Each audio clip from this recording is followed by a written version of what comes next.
पाकिस्तान की जुडिशरी आज़ाद है? बिल्कुल भी नहीं। बिल्कुल भी नहीं। हमारे चीफ जस्टिस साहब के पास वो लिस्ट बाद में पहुंचती थी और पहले वो आईएसआई के ऑफिशियल्स के पास उस लिस्ट की कॉपी हुआ करती थी। यहाँ से आप लेवल का अंदाज़ा लगा लें कि उनकी इंटरफेरेंस किस हद तक थी। हम आपको सितंबर में बनवा देते हैं एक्टिंग चीफ जस्टिस, लेकिन बस हमारी कुछ ये है कि आप हमारे 2-4 केसेस होते हैं तो उसमें ज़रा हमें वो चाहिए होती है। मेरे दोनों बेटों पे अटैम्प्ट्स हुई, फिर मेरी बेटी जो है वो उस पर अटैम्प्ट कोशिश की गई उसको किडनैप करने की। एक्ट को अनकॉन्स्टिट्यूशनल डिक्लेयर करने के बावजूद इलेक्शन के प्रोसेस को नहीं रोका जाएगा। मैं तो ज़िंदगी में कभी नवाज शरीफ का तो वकील नहीं रहा, लेकिन इमरान खान का मैं खुद वकील रहा, और इस तरह के फैसले करने के लिए अकल नहीं जुनून चाहिए। अस्सलाम वालेकुम नाज़रीन, आप सियासत 2 PK देख रहे हैं। सोहराब बरकत आपसे मुखातिब है। जस्टिस शौकत अजीज सिद्दीकी साहब, साबिक जज इस्लामाबाद हाई कोर्ट, और मौजूदा आज की तारीख में ये अरशद शरीफ के हवाले से जो केस कोई भी वकील नहीं ले रहा था, इन्होंने वॉलंटरली बगैर किसी मुआवजे के कहा है कि अरशद साहब का केस में लड़ूंगा। जस्टिस साहब अस्सलाम वालेकुम। वालेकुम अस्सलाम। जस्टिस साहब, आपको माजूल कर दिया गया था और जाहिर है आपके कोड ऑफ कंडक्ट के हवाले से बातचीत हुई थी, तो उसके बाद के हालात कैसे हैं? आपका गुजर बसर कैसे हो रहा है? 35% इन्फ्लेशन है इस मुल्क में। मेरी रिमूवल हुई है जी on the recommendation of Supreme Judicial Council on 11 October 2018, और अक्टूबर 2018 में ही मैंने अपनी एक कॉन्स्टिट्यूशनल पिटीशन जिसमें मैंने उस रिकमेंडेशंस को और बाद में approval of that recommendation by the president और नोटिफिकेशन को चैलेंज किया हुआ है। बट अनफॉर्चुनेटली अभी तक मेरे केस फाइनल उस पर नहीं हो सका for multiple reasons. 3 early hearing की एप्लीकेशंस भी मूव किए हैं, बट सो फार नथिंग सरफेस्ड के मेरे केस को फिक्स किया जाए और उसकी दोबारा हियरिंग शुरू की जाए, क्योंकि अभी मेरा केस सुनने वाला जो बेंच था वो भी डिसॉल्व हो चुका है। 2 उसमें से जज साहिबान रिटायर हो चुके हैं। अभी बेंच की भी कंपोजिशन नए सिरे से होनी है और फिर हियरिंग भी अब ज़ाहिर है नए सिरे से ही होगी, तो but I am not certain के कब होगी। जस्टिस साहब, आप chief justice of Islamabad high court बनने जा रहे थे, और बहुत बड़ा ओहदा होता है किसी भी जो एक होता है उसका एक ख्वाब होता है किसी भी जस्टिस का। लेकिन उससे पहले तकरीबन 1 महीना पहले आपने एक तकरीर की और पाकिस्तान की इंटेलिजेंस एजेंसीज के बारे में आपने कहा कि वो असरअंदाज होती है जुडिशरी के फैसलों के ऊपर। जी, मैंने तकरीर की थी 21 जुलाई 2018 को। रावलपिंडी बार के वकला को मैं एड्रेस कर रहा था और उसके दौरान मैंने ये एक डिस्क्लोजर किया था, और वो बड़ा मजबूर होकर मैंने किया था फॉर द रीजंस कि मेरे अपने जो चीफ जस्टिस थे इस्लामाबाद हाई कोर्ट के और even chief justice of Pakistan Mian Saqib Nisar साहब, वो मुझे वक्त नहीं दे रहे थे कि मैं उनको इन वाक़यात को पेश कर सकूं। मैंने अपने कुछ जुडिशल ऑर्डर्स में भी ऑब्जर्व करके इवन वो ऑर्डर्स आर्मी चीफ को भी भिजवाए थे, लेकिन जाहिर है वो उनका इतना ज़्यादा उस वक्त इन्फ्लुएंस था कि उसकी आपको एक छोटी सी मिसाल देता हूँ कि जो हमारे नए फ्रेश केसेस फाइल होते हैं कोर्ट में, उसकी एक लिस्ट बनती है, अर्जेंट केसेस, अर्जेंट लिस्ट उसको कहा जाता है। तो वो रूटीन में प्रोसीजर के मुताबिक वो लिस्ट बन के साथ सारे केसेस जाके वो जाते हैं चीफ जस्टिस के पास फॉर मार्किंग कि किस जज को कौन सा केस देना है। हमारे चीफ जस्टिस साहब के पास वो लिस्ट बाद में पहुंचती थी और पहले वो आईएसआई के ऑफिशियल्स के पास उस लिस्ट की कॉपी हुआ करती थी। यहाँ से आप लेवल का अंदाज़ा लगा लें कि उनकी इंटरफेरेंस किस हद तक थी। और जाहिर है जब मुझे ये हुआ, मुझे तो खुद फैज हमीद साहब ने ये मेरे घर आकर ये कहा था, और आपने कहा 2 दफ़ा घर आए थे? 2 दफ़ा मेरे घर आए थे, और उन्होंने तो मुझे ये कहा था कि जी आपने 26 नवंबर 2018 को चीफ जस्टिस बनना है, हम आपको सितंबर में बनवा देते हैं एक्टिंग चीफ जस्टिस। आपके चीफ जस्टिस को हम छुट्टी पे भिजवा देंगे मेडिकल रीजंस की वजह से। 26 नवंबर को आप की रेगुलर अपॉइंटमेंट हो जाएगी, लेकिन बस हमारी कुछ ये है कि आप हमारे 2-4 केसेस होते हैं तो उसमें ज़रा हमें वो चाहिए होती है। तो मैंने उन्हें ये कहा था जी कि ये तो chief justice Islamabad high court है, अगर आप मुझे चीफ जस्टिस ऑफ पाकिस्तान की भी ऑफ़र करें और उसके बदले में आप ये चाहें कि मैं अपना ज़मीर आपके पास गिरवी रख दूँ, तो ये नहीं हो सकता। और उसके बाद जो कॉन्सिक्वेंसेज में आपने एक जगह पर कोट किया है कि आपकी बेटी को भी अगवा करने की कोशिश की गई। जी, मेरे दोनों बच्चों पे अटेम्प्ट हुई, मेरे दोनों बेटों पे अटेम्प्ट हुई। फिर मेरी बेटी जो है वो बैरिया यूनिवर्सिटी में जाती थी, उसको एक दफ़ा उस पर अटेम्प्ट कोशिश की गई उसको किडनैप करने की। लेकिन अल्हम्दुलिल्लाह अल्लाह ताला ने मेरे बच्चों की भी हिफाजत की, मेरी भी हिफाजत की, और अल्लाह ताला ने हमें किसी मज़ीद बड़ी आजमाइश से बचा लिया। सिवाय इसके कि हम ज़ाहिर है एक हार्डशिप का फेस है, एक फाइनेंशियल क्राइसिस का फेस है, एक ज़ाहिर है हमारे ऊपर बड़ा एक मुआशरती और भी एक दबाव पड़ा कि जी क्या ज़रूरत थी आपको ये करने की, लोग ओहदों के लिए करते हैं, बेनिफिट लेते हैं, ये है। तो बस मेरा यही जवाब होता है सबको कि यार कोई एक तो ऐसा होना चाहिए जो बेनिफिट्स से अबव हो के सोचे, जो अपनी ज़ात की जो चीज़ें हैं उसके फ़वाइद से अबव हो के सोचे। और बस मैं तो ये समझता हूँ, हकीकत है, मैं सोराब साहब आपको ये बताता हूँ कि ये बस अल्लाह ताला की तरफ से मुझे एक, मैं समझता हूँ कि एक मोटिवेशन मिली, या आप ये समझ लें मुझे करेज मिली कि मैं इस बहुत सख्त माहौल था उस वक्त जी, कि उस माहौल में मैं ये बात कर जाऊं, और बस वो कर दी। तो नहीं, उस दिन वो ट्रिगर कैसे हुआ? उस दिन आपने बकायद एक महीना रहता था गालिबन। अच्छा, मैं ये भी आपको बताऊं कि मैं कुछ सोच के नहीं गया हुआ था कि मैंने ये बात करनी है, हकीकत मैं आपको बता रहा हूं। लेकिन जब मैं वो वहाँ पे अपनी गुफ्तगू कर रहा था, तो उस वक्त ज़ाहिर है मैं अपनी जुडिशल हिस्ट्री और इंडिया की और फिर बाकी जो कुछ हम सारा कर रहे थे, तो वहाँ पे बस एकदम मुझे फ्लैश हुआ कि बस गो हेड, ये बात कर दो, फिर मौका नहीं मिलना। तो मैंने कर दिया।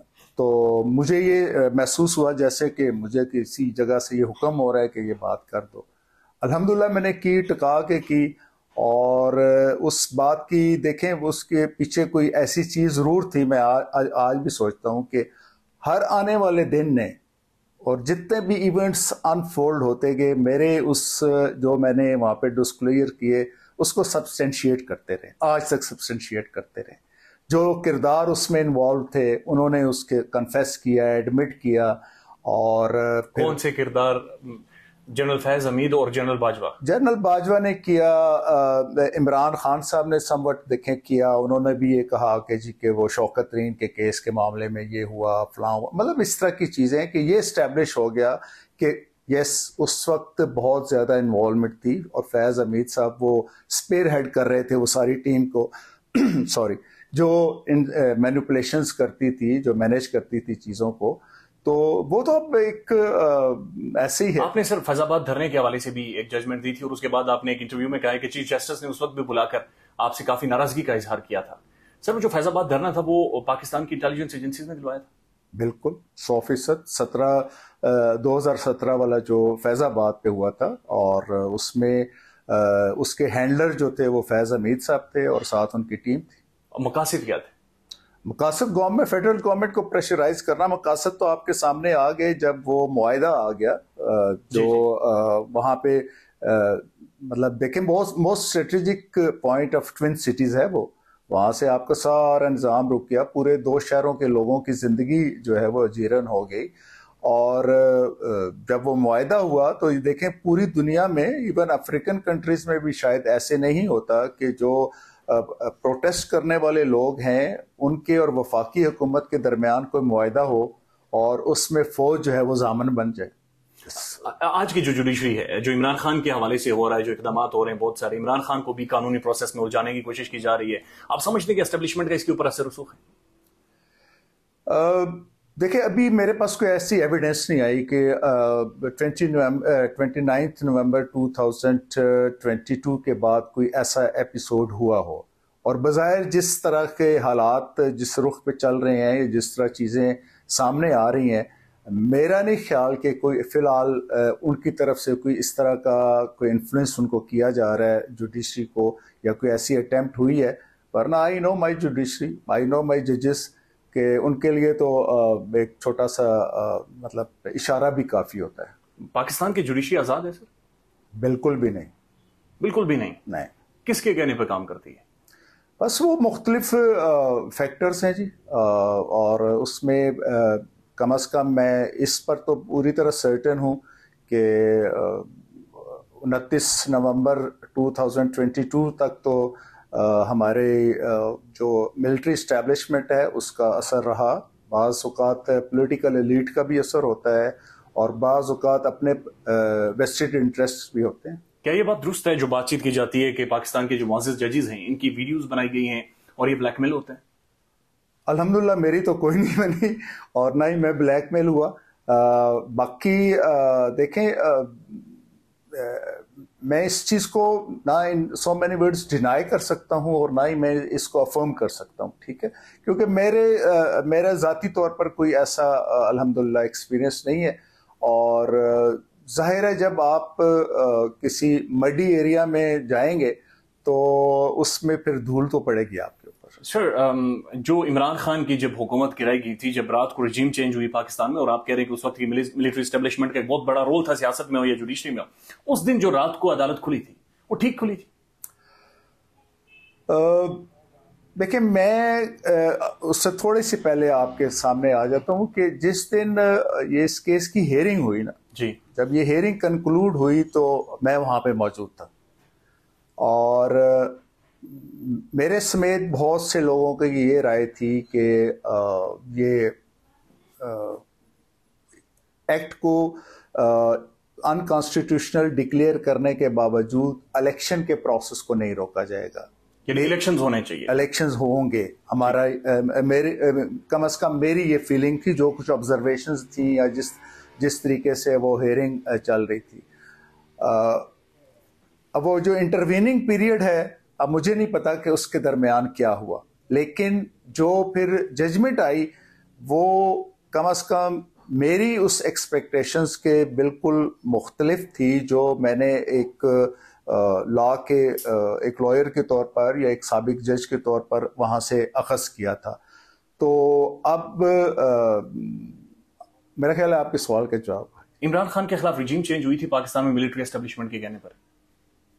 देखिए, बज़ाहिर तो ज़ाहिर एक कॉन्स्टिट्यूशनल प्रोसेस ही किया गया है और शायद फ़र्क इतना ही पड़ा है कि जिन लोगों को पहले इमरान खान के साथ लगाया गया था एस्टेब्लिशमेंट के कहने पर उनको हटा लिया गया होगा। आज भी जो बातचीत होती है हाफिज डॉक्ट्राइन के हवाले से, डू यू थिंक सो कि जब से इदारे ने कहा है कि वो ए पॉलिटिकल हो गए हैं, क्या वो वाकईतन ए पॉलिटिकल हो गए हैं या ये भी कोई रियलिटी नहीं है? देखिए, अपेरेंटली तो यही लगता है कि वो ए पॉलिटिकल हैं सो फार, क्योंकि मैंने जिससे पहले भी आपको कहा कि मुझे कोई एविडेंस नहीं मिली उनकी किसी जुडिशरी में किसी चीज़ को मैनिपुलेट करने की या इंटरफेरेंस की या फॉर दैट मैटर किसी और जगह। ये अब ए पॉलिटिकल रहना उनका मेंटेन रहता है नहीं रहता, ये स्टांस इसके पर कुछ नहीं कहा जा सकता, ये तो आने वाला वक्त ही बताएगा। लेकिन मुझे इस वजह से भी लगता है कि there is a mark distinction between the area which ended on 29 November 2022 and onward. Maryam Nawaz अक्सर आपको कोट करती हैं, जब भी तकरीर करती हैं, जब भी प्रेस कॉन्फ्रेंस करती हैं। आप नवाज शरीफ को बाकायदा से प्लान करके और पाकिस्तान की उस वक्त की एस्टेब्लिशमेंट ने सजा दिलवाई थी और नाअहल किया था। बिल्कुल, एस्टैब्लिशमेंट और जुडिशरी की ये जॉइंट वेंचर था और ये एक इवल नेक्सिस था जो उस वक्त कायम किया गया। मोटिव क्या था? मोटिव यही था, नवाज शरीफ को हटाना और इमरान को लेके आना। नवाज शरीफ के साथ कोई जाती रंजिश थी या इमरान खान से वो कोई ज्यादा हमदर्दी थी? मेरा ख्याल है कि एस्टैब्लिशमेंट के अंदर जो है कुछ एलिमेंट्स ऐसे थे जो जाहिर है ये तो आपको पता ही है कि इनके हवाले से जो चीज़ है वो तो ऑल ऑफ ए सडन तो सामने नहीं आई। जनरल हमीद गुल के दौर से ये चीज़ चला आ रहा है और ये इसमें वो कंसिस्टेंट रहे हैं कि इमरान को एक फिगर के तौर पर प्रोजेक्ट किया जाए और जाहिर है उसमें फिर बहुत बड़ी रुकावट पंजाब है और पंजाब का पॉपुलर लीडर जो है जो भी हो, मैं समझता हूँ शायद नवाज शरीफ साहब के अलावा भी कोई होता तो वो भी इसी तरह से ही उसको ट्रीट किया जाता। साथ साथ ये बताएं कि पाकिस्तान में जो रिजीम चेंज थी, बड़ी जो रिजीम चेंज में नवाज शरीफ के खिलाफ थी जिसकी वजह से पाकिस्तान डिस्टेबल है, या फिर इमरान खान के खिलाफ रिजीम चेंज की वजह से? देखिए, जो मैं ये समझता हूँ कि जो कुछ नवाज शरीफ के खिलाफ किया गया but that was totally unconstitutional. देखिए, कभी हमारे हजारों साल की एस्टैब्लिश्ड क्रिमिनल साइड की जूरिस्प्रूडेंस को हमारे सुप्रीम कोर्ट के जजेस ने उस वक्त उठा के परे फेंक दिया। ये कहाँ पे होता है कि आप डायरेक्ट किसी भी एक्यूज का ट्रायल करें सुप्रीम कोर्ट में, उसको सजा दे दें और फिर उसको कोई राइट ऑफ अपील भी ना हो। ये तो पूरी दुनिया में कहाँ पर भी क्रिमिनल डिस्पेंसेशन होती है जस्टिस की, उसमें ऐसे नहीं होता। तो जाहिर है ये एक पूरा एक प्लान था और उस पे मुझे तो खुद जब मैंने फैज हमीद को कहा कि भाई मैं तो इस तरह नहीं करूंगा, मैंने तो अगर आप मेरे पास केस आएगा तो मैं तो मेरिट पे फैसला करूंगा, मैं तो किसी की दुनिया बनाने या बिगाड़ने के लिए मैं अपनी आकबत नहीं खराब कर सकता। तो इस पे उसने कहा था कि जी सर इस तरह तो हमारी 2 साल की मेहनत जाया चली जाएगी। तो ये वो जुमला है जो अक्सर आपने जिस तरह कहा कि मरियम कहती रहती मरियम या नवाज शरीफ। यहाँ पे मैं एक बात बड़ी वाज़ेह कर दूं, मेरी सारी जिंदगी में मरियम के साथ किसी स्टेज पे कोई कभी इंटरेक्शन नहीं हुआ, और नवाज शरीफ साहब से पूरी जिंदगी में मेरी सिर्फ एक, आप ये समझ लें कि 1 मिनट की का वो एक इंटरेक्शन हुआ होगा, जिस दिन मियां साकिब निसार साहब का as a chief justice oath था। उस दिन ज़ाहिर है प्रेसिडेंट, प्राइम मिनिस्टर सारे लोग मौजूद होते हैं और हम प्रोटोकॉल की रिक्वायरमेंट में जाते हैं, मिलते हैं, नए चीफ को भी मिलते हैं। That's all. ये जो मुझे मतलब टैग किया जाता है ना जी कि मैं शायद उनका, दिस इज एब्सोल्युटली इनकरेक्ट। मैं तो जिंदगी में कभी नवाज शरीफ का तो वकील नहीं रहा, लेकिन इमरान खान का मैं खुद वकील रहा। मैंने सुप्रीम कोर्ट में इमरान खान की तरफ से एक मतलब बगैर किसी फीस के एक पटिशन फाइल की हुई थी जो ड्रोन अटैक्स पाकिस्तान के ऊपर होते थे, मैंने की। वो भी ऐसा केस था कि कोई करने के लिए आज भी मौका मिले तो खान की तरफ से आप कोई केस करेंगे? नहीं, मेरे सामने अब खान साहब का इमेज बिल्कुल डिफरेंट हो चुका है, नॉट लाइक दैट। मैं आप उनको कभी भी। अच्छा, साथ ये बताएंगे सर, अरशद शरीफ साहब का आपने केस लिया है, अब चलें, अब केस के मेरिट्स पर नहीं जाते, लेकिन इससे पहले जो चीजें स्पेकुलेट होती रही, जो मीडिया में आती रही हैं, सर उनकी जो वालदा हैं वो एफआईआर करवाना चाह रही थी, कुछ आम तरीन शख्सियात के हवाले से वो एफआईआर भी नहीं होकर दे रही थी, और वकला भाग क्यों रहे थे, केस ले क्यों नहीं रहे थे? देखिए, बज़ाहिर तो जो मुझे थोड़ा सा अंदाज़ा हुआ है कुछ उनसे मुलाकात करके, अरशद शरीफ की वालदा साहिबा से मुलाकात करके, उनकी जो फर्स्ट वाइफ हैं सुमैया साहिबा, उनसे मुलाकात करके, कि वो खुद शायद इस हवाले से क्लियर नहीं थे कि हुआ क्या है। और फिर जाहिर है कि उनको कुछ इंफॉर्मेशन पास की गई होंगी, और इंफॉर्मेशन का सोर्स क्या है, किस तरह पास की गई, ये अभी मेरी उनसे बात नहीं हुई। और चूंकि ये जो आप कह रहे हैं ना कि कुछ लोगों को उन्होंने नॉमिनेट किया है, इससे पहले भी उनकी कोई 2-3 दरखास्तें हैं जो मौजूद हैं। तो अभी एज ए लॉयर मैंने वही देखना है कि उनका फर्स्ट वर्जन क्या है, फिर उसको उन्होंने किस अपनी स्टेटमेंट के साथ सप्लीमेंट किया है, फिर बाकी उसके बाद ये जो उन्होंने मशहूर दरख्वास्त है जो ज़ाहिर है जिसमें ISI के ऑफिशियल्स के नाम हैं या बाकी कुछ ताकतवर हलकों के नाम हैं, उनके पास वो क्या एविडेंस है, उनका पास उसको सबसे कोर्ट ऑफ लॉ में हम उसको किस तरीके से साबित कर सकते हैं, ये सारी चीज़ें जो हैं वो देखने वाली हैं। तो इसलिए अभी तो मेरी बिल्कुल इब्तदाई स्टेज है। लेकिन जस्ट सर एक और बात बताएं कि ज़ाहिर है एक बड़ा सेंसिटिव केस है, और सेंसिटिव केस के साथ साथ जिन इदारों का नाम लिया जा रहा है वो और भी ज्यादा मामला सेंसिटिव हो जाता है।